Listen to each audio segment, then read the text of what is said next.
प्रस्तुत कविता the world is too much with us William Wordsworth द्वारा कंपोज किया गया एक सोनेट है, जिसमें प्राकृतिक सुंदरता का कवि के माध्यम से वर्णन किया गया है।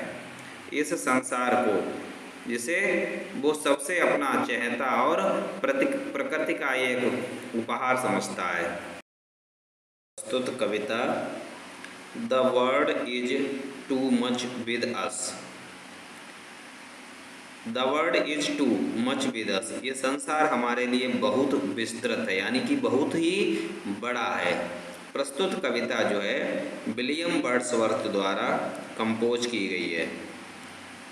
कविता का मुख्य आशय यह है कि कवि जो है भौतिकतावादी चीज़ों से ऊब गया है। वह कहता है कि मनुष्य जो है भौतिकवादी जो चीज़ें हैं उनकी ओर ज़्यादा आकर्षित हो रहा है, और इसके द्वारा जो है जो हमारे प्रकृति की वास्तविक सुंदरता है उससे व्यक्तियों का जो लगाव है वो दूर होता जा रहा है। तो कवि ने जो है किस तरह से अपने कविता में विचार रखे हैं आइए जानते हैं, लेकिन उससे पहले विलियम वर्ड्सवर्थ के बारे में भी थोड़ा जानकारी लेते हैं। विलियम वर्ड्सवर्थ जो कि कुंबरलैंड कॉकरमाउथ में जो डिस्ट्रिक्ट है उसको 7 अप्रैल 1770 ईस्वी में पैदा हुए थे, और ये प्रकृति प्रेमी थे। पूरा जीवन इनका जो है प्रकृति की सुंदरता के ऊपर कविताएं लिखने में व्यतीत हुआ। आइए प्रस्तुत कविता के माध्यम से इनके विचारों को जानते हैं। क्या कहता है कवि? The world is too much with us late and soon. कवि कहता है कि ये संसार बहुत ही विस्तृत है हमारे लिए। लेट एंड सून माने चाहे विलंब से हो या फिर शीघ्रता से हो। Getting and spending, getting means प्राप्त करते हुए, एंड स्पेंडिंग माने खर्च करते हुए। बी ले वेस्ट अवर पावर्स, यहाँ पर हम अपनी शक्तियों का हास करते हैं। यानी कवि का कहना है कि इस भौतिकवादी युग में आकर के मनुष्य जो भी प्राप्त करता है या जो भी खर्च करता है, इस तरह से वो केवल अपनी शक्तियों का ही हास कर रहा है। Little we see in nature that in is ours, वो प्रकृति की ओर मनुष्य को आकर्षित होने के लिए इशारा करता है कि यदि लिटिल मीन्स थोड़ा सा भी, बी सी इन नेचर हम प्रकृति से लगाव रखें, दैट इज आवर्स जो कि हमारे लिए है। We have given our hearts away, तो ये शॉर्टेड बून जो हमें किसी हृदय में, हमारे हृदय में एक किसी वरदान की भांति जो है प्राप्त की गई है। अर्थात हम अपने हृदय से ही उन सारी चीज़ों को जो कि हमें वरदान रूपी तरीके से प्राप्त हुई हैं उन्हें महसूस कर सकते हैं, देख सकते हैं। कभी क्या कहता है आगे? This sea that bares her bosom to the moon, उस समुद्र को देखिए जिसके नंगे तट, जिनके ऊपर जब चंद्रमा की किरणें पड़ती हैं तो वो कितना, बूजम मीन्स चमकदार हो जाता है। अर्थात चांदनी रात में समुद्र का किनारा बहुत ही सुंदर लगता है, मन को मोह लेने वाला होता है।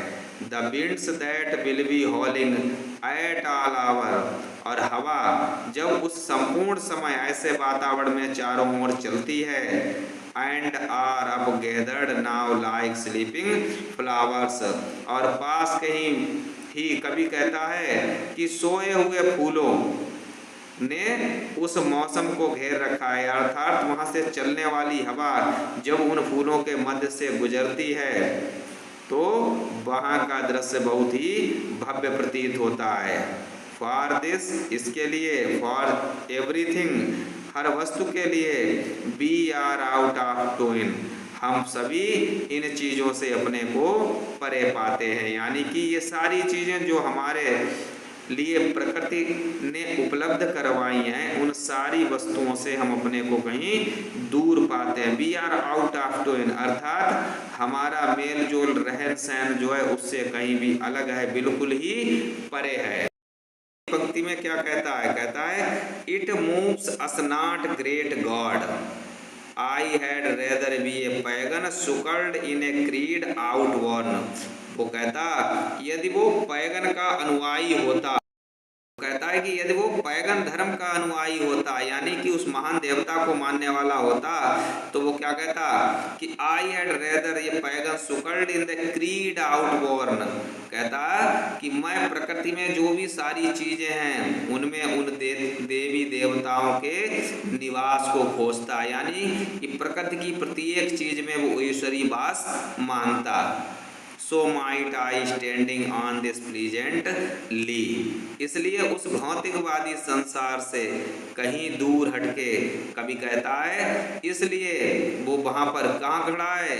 I standing on this pleasant lee, इस हरे भरे और खुशनुमा जो चरागाह है, मैदान है, वहां पर वो खड़ा हुआ है।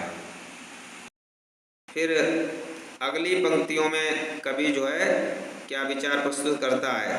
कहता है कि have glimpses that would make me less forlorn, कहता है कि ये ग्लिम्प्स माने जो झलके हैं, जो दृश्य हैं, that would make me less forlorn, मुझसे कुछ ही देर दूरी पर हैं, इन सारी चीज़ों की वो उस हरे भरे चरागाह और मैदान में खड़े होकर के उसकी अनुभूति यानी कल्पना कर लेता है। Have sight of Proteus rising from the sea, वो कहता है कि वो समुद्र से उठते हुए उस प्रोटियस देवता के भी दृश्य को देखता है। Or hear old Triton blow his wreathed horn, या फिर कहीं उस पुराने है कि वहां पर have sight of Proteus rising from the sea, वहां पर वो समुद्र से उठते हुए उस वक्ता प्रोटुअस को भी देखता है। Or hear old Triton blow his wreathed horn, तब जो है वो यहाँ पर जो वक्ता है वो क्या करता है? अपना शंख बजा करके, ट्राइटन अपने उस शंख को बजा करके समुद्र को शांत कर देता है। इस प्रकार से कवि वर्ड्सवर्थ द्वारा जो है इस विस्तृत संसार की रचना जो है अपनी इस कविता के माध्यम से की गई, जिसमें बताया गया कि ये संसार हमारे लिए कितना विस्तृत है, कितना बड़ा है, और व्यक्ति जो कि भौतिकवादी चीज़ों की ओर आकर्षित हो रहा है आधुनिक युग में, वो यदि प्रकृति का आनंद लेना चाहता है तो वो उस प्रकृति के दृश्यों अर्थात प्रकृति से जुड़ना सीखे।